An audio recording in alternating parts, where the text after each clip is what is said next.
Subscribe to our channel and press the bell icon for the latest updates.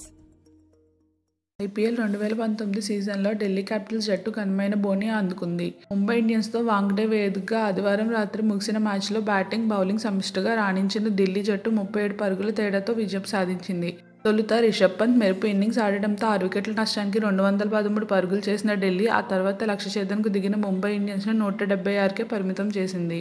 Mumbai జట్టులో యువరాజ్ సింగ్, కృణాల్ పాండ్యా మాత్రమే చెప్పుకోదగ్గ score చేశారు. సోమవారం రాత్రి 8 గంటలకి రాజస్థాన్ రాయల్స్, కింగ్ 11 పంజాబ్ జట్ల మధ్య జైపూర్ వేదికగా మ్యాచ్ జరగనుంది. 214 లక్ష్య ఛేదనలో ముంబై ఇండియన్స్కి ఆదిలోనే గట్టి ఎదురుదెబ్బలు తగిలాయి.